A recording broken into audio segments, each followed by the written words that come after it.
Hey, welcome back to the channel. I have a pretty awesome haul to show you guys. I know it's been a while. There's actually been some people on my Instagram asking where I've been, so here I am. Stay tuned.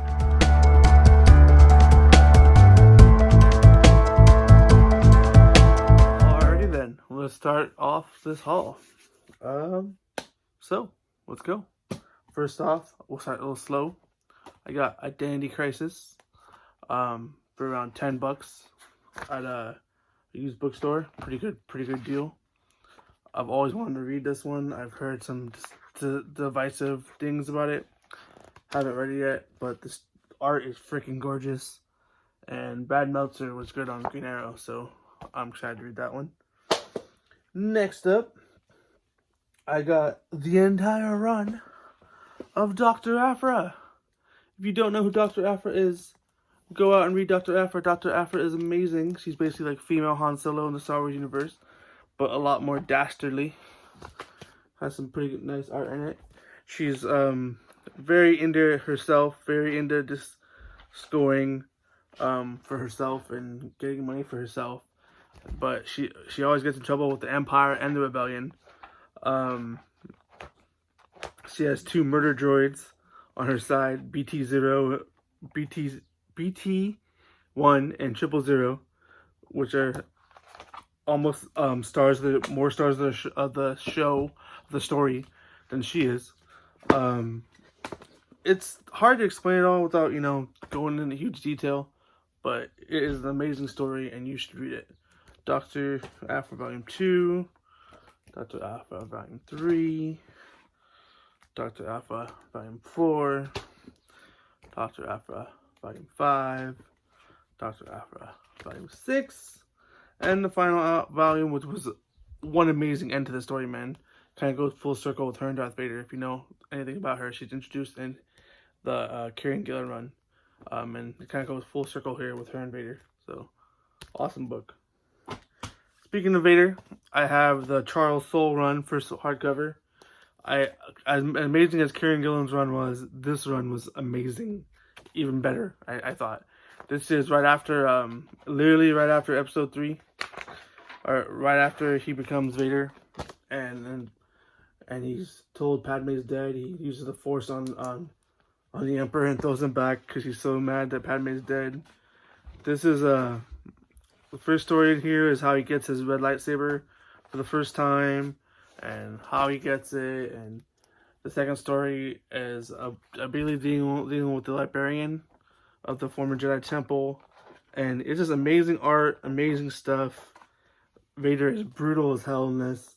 If you are any kind of a Star Wars fan, you should grab this book. Next up, ending the Star Wars hype over here. Me and my son watched all 9 movies, my 6-year-old son. So I grabbed the Ultimate Star Wars Encyclopedia. I love these things. The same people who made the Marvel and DC one, which I do have as well. This is a deep dive into the universe with the droids, the Jedi, the Sith, everything there is. Your Star Wars Resistance, you ever watched the cartoon, you should. It's pretty good, just as good as Clone Wars and Rebels. Okay, maybe not as good, but it's good. Goes to the cities and locations. It's a really cool encyclopedia. If you guys into Star Wars, check it out. Alright, next up, you go to Under the Red Hood. Found this for a really nice cheap deal at a used bookstore. Can't believe I never had it before. I love this story. It's considered probably the best DC animated movie, and it's probably one of the best DC stories I've ever read. If you don't know who Red Hood is, I don't want to spoil it for you, but I'm pretty sure everybody who reads comics knows who Red Hood is, and it's one damn good reveal if you do not. So, yeah, Batman with the Red Hood, great stuff. Now on to some beautiful book over here. I'm sure a lot of you guys all have, called Harleen. Look at this. Look at this. You ready? You ready? God damn, that's beautiful. Stefan Sitchik is amazing. I love his work on Aquaman, and I know he has his own story, Sunstone, I believe it's called. But this is his first kind of major writing and art deal together on DC. The art in this is amazing. The story is great. Even if you find Harleen annoying, I think you should read this because it is more realistic than anything else. And it's a lot less annoying than anything Harley Quinn's ever done. I mean, I don't find her that annoying, but sometimes she can be a little too much. And this kind of dials it down into her origin and shows how she could go from a psychiatrist and fall in love with the Joker. It's amazing, it's beautiful, it's well done, and it's worth it just for the freaking cover change alone. Okay, not really. It's just a good book. All right, let's go to the big boys. The big boys, the omnibuses. Injustice: Gods Among Us, Volume 1. I don't know if I'm going to get Volume 2, because Volume 1 is all the stuff done by Tom Taylor, which is the part I love the most. I've read some of this. I played the game. This is, if you played Injustice: God Among Us, if you don't know what it is, something happens to Superman's loved ones, and he kind of goes crazy and kills a certain bad guy of Batman's, and he kind of splits the heroes apart. And we kind of have it's kind of like DC Civil War, but the thing is, with this, it's not canon. It's like an Elseworld story, but it's a hell of a lot of fun. If you want to read some DC and you think there's too much lore to get into, or you don't know anything about DC, just grab this. I mean, some characters aren't how they are, but they aren't the exact of how their canon characters are, obviously. But it's fun. It's a fun DC book, and it'll have you reading for months, or a month or so, or if you read fast, maybe a week or less. Good book. Anyways, next up is The Incredible Hulk by Peter David, which I am halfway done. This is the quintessential Hulk book. Everyone says this is the greatest Hulk run of all time, and I'm seeing it. Being halfway done with this first omnibus, I'm hearing there could be 4 or 5 omnibuses, which is crazy. It has that awesome fight with Wolverine. The first half of the book is drawn by Todd McFarlane, and it is beautiful. It is such a good story. If you're not into solo Hulk stories, I implore you to get this. This is hyped up for a reason. It's so dang good. I have a epic later in his run, which is still good. The whole run is good. I'm gonna get all the omnibuses. It's what I'm currently reading, and I am in love with it. Peter David Hulk, great stuff. All right. Moving right along. We got JMS Spidey. I've read some of this, but I've never read all of it. It has the 9/11 issue. This is introduces Moreland to Spidey's world. It introduces a lot of stuff. It's kind of like the modern Spider-Man book that everyone tells people, if you want to get into Spider-Man, pick up JMS Spidey. Which, from what I read before getting into Omnibus, I totally agree. There's a Volume 2 coming out in a couple weeks, actually, which I have on pre-order, so I'll be getting that Volume 2. And once I get that Volume 2, I'm going to do a read-through. And you'll see me doing some reviews for some of these books. Yeah, it's just great stuff, man. Spider-Man, JMS. There's a few stories in the run that people hate, but for the most part, it is a very loved, very, very loved book. Run of Spider-Man. And then the last 8 books, I'm gonna go kind of quick, are the X-Men Milestones. Whew. I was very sad when I sold the omnibuses that I had of Uncanny, and I thought, should I go and find those out in a while? They're gonna be printed soon. I'm like, you know what? I'm just gonna get the events. I love X-Men and I love all the events. So, this wasn't really an event. The first one is Dark Phoenix Saga, amazing classic run. Wolverine. Wolverine.